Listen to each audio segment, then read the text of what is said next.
Buenos días, mi nombre es Darío Mendoza y el día de hoy vamos a hablar sobre las celdas electroquímicas, sobre la transformación de energía química y eléctrica.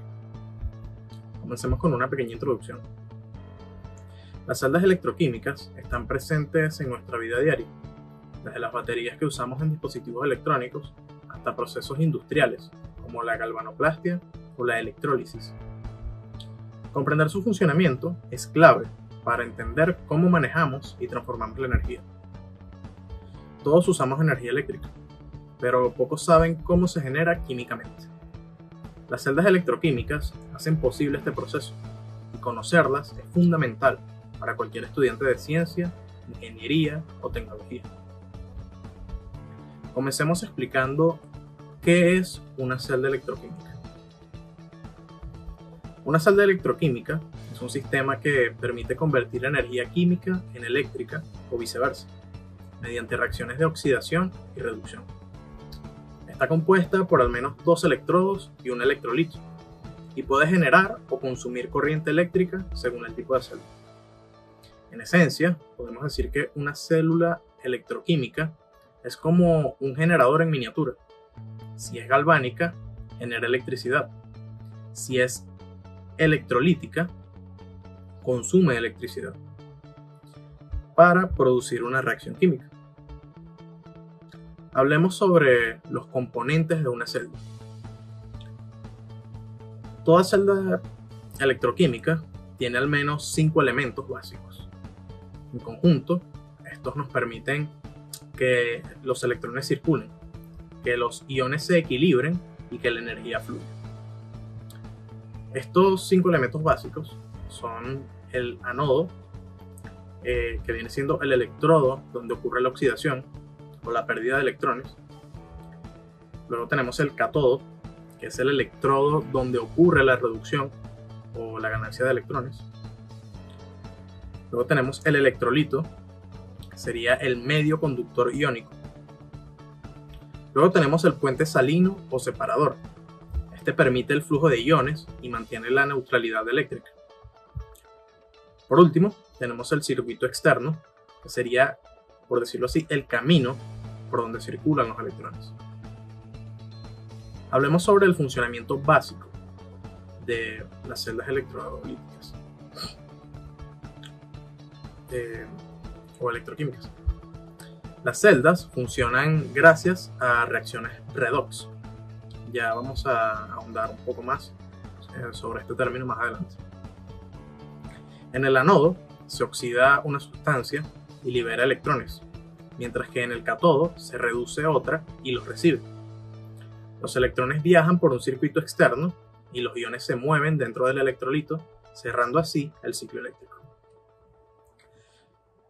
Para explicarlo de una forma más didáctica, por decirlo así, podemos imaginarlo como una danza de electrones, donde estos salen del anodo, cruzan el cable hasta el cátodo, mientras los iones compensan la carga por el electrolito. Este movimiento es lo que genera o consume electricidad, dependiendo del caso. Hablemos ahora sobre los tipos de celda. Existen dos tipos principalmente: galvánicas o voltaicas, que estas generan electricidad a partir de reacciones espontáneas, o las electrolíticas, que utilizan electricidad para inducir reacciones no espontáneas. La diferencia clave entre estas dos es la dirección del flujo de energía. Las galvánicas producen energía, mientras que las electrolíticas las consumen para forzar una reacción. Celdas galvánicas. Estas celdas transforman energía química en electricidad mediante reacciones redox espontáneas. El anodo es el electrodo negativo, donde se oxida la sustancia, y el cátodo es el positivo, donde ocurre la reducción. Estas celdas son las responsables de que existan baterías portátiles. Son eficientes, simples y permiten el flujo de energía sin intervención externa. Tenemos un ejemplo de esto, que sería la celda Daniel. Esta celda está formada por zinc, que se convierte en ion zinc 2+, más 2 electrones. Hablando de su anodo. Su cátodo está compuesto de la siguiente manera. El ion cobre 2 más 2 electrones se convierte en cobre metálico. Utiliza dos soluciones y un puente salino, generando una corriente eléctrica al aprovechar la diferencia de potencial entre los metales. La celda Daniell, un ejemplo clásico y sencillo, gracias a la diferencia de reactividad entre el zinc y el cobre, se genera una corriente estable. Hablemos sobre las celdas electrolíticas. Estas requieren una fuente de voltaje externo para provocar reacciones químicas no espontáneas. El ánodo es positivo y el cátodo negativo, al contrario de las galvánicas. Estas celdas nos permiten, por ejemplo, descomponer el agua o depositar metales sobre objetos. Son muy usadas en la industria química y metalúrgica. Bueno, tenemos un ejemplo gráfico en la diapositiva sobre las celdas electrolíticas. Hablemos sobre la electrólisis del agua. Bueno, por acá tenemos la aplicación típica de una celda electrolítica, que separa el agua en hidrógeno y oxígeno. Por acá tenemos la ecuación química, que nos dice que dos moléculas de agua se descomponen en dos moléculas de hidrógeno y una de oxígeno. Esta usa electrodos inertes, platino o grafito y corriente continua. Es importante destacar que este proceso no ocurre naturalmente. Por eso necesitamos electricidad. Este es un paso clave para producir hidrógeno como combustible. Hablemos sobre la galvanoplastía. Este es el proceso donde un objeto se recubre con un metal usando una celda electrolítica. Este proceso se suele emplear en joyería, en circuitos electrónicos y en protección contra la corrosión. Gracias a la galvanoplastía, objetos baratos suelen recubrirse de oro, plata o níquel, dándole mejor apariencia y resistencia. Y bueno, por acá tenemos un ejemplo gráfico de cómo se hace, ¿no?, esta galvanoplastía. Ahora hablemos sobre las ya mencionadas reacciones redox. Cuando hablamos de redox nos referimos a reducción y oxidación. Cuando hablamos de oxidación nos referimos a la pérdida de electrones.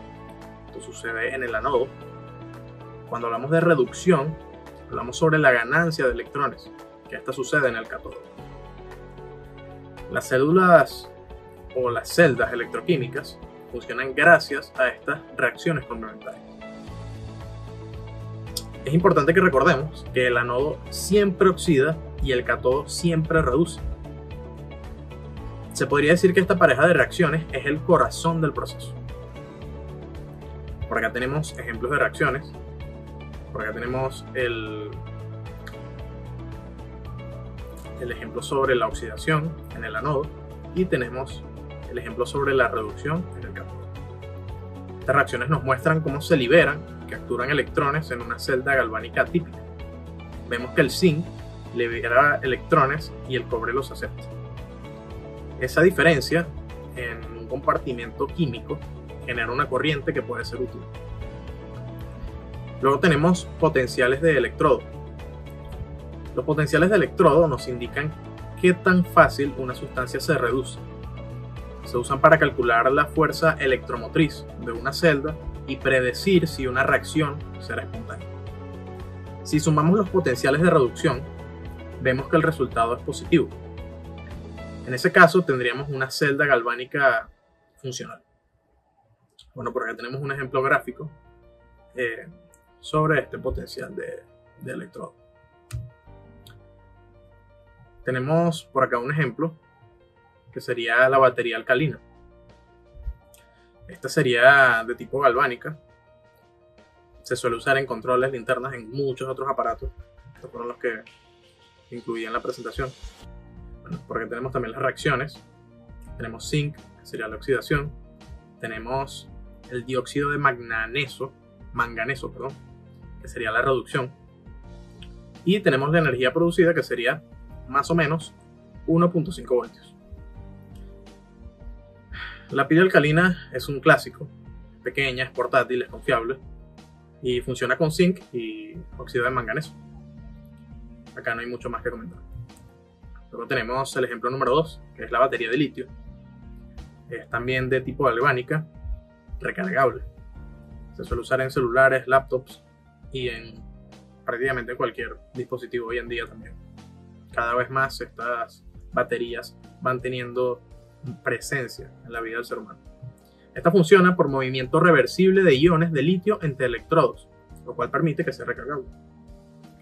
Las baterías de litio han revolucionado la tecnología moderna, ofreciéndonos mayor densidad energética y una recarga rápida. Tenemos un tercer ejemplo, sería la electrólisis del agua, que ya le habíamos mencionado anteriormente. Esta es de tipo electrolítica y podemos aplicarla para la generación de hidrógeno y oxígeno. Esta es importantísima para la industria energética y los procesos sostenibles. El ejemplo gráfico que tenemos en la diapositiva nos muestra cómo usamos electricidad para obtener combustibles limpios, como el hidrógeno, a partir del agua. Para concluir, podemos decir que las celdas electroquímicas son herramientas fundamentales en la ciencia y en la industria. Nos permiten transformar y controlar la energía química y eléctrica, con múltiples aplicaciones prácticas en la vida diaria y el desarrollo tecnológico. En resumen, las celdas electroquímicas están por todas partes, en nuestros bolsillos, en las fábricas, en los laboratorios. Son la base invisible de muchas tecnologías actuales y muchas tecnologías futuras. Bueno, esto ha sido todo por mi parte. Espero que haya sido de su agrado mi intervención y nos vemos la próxima. Adiós.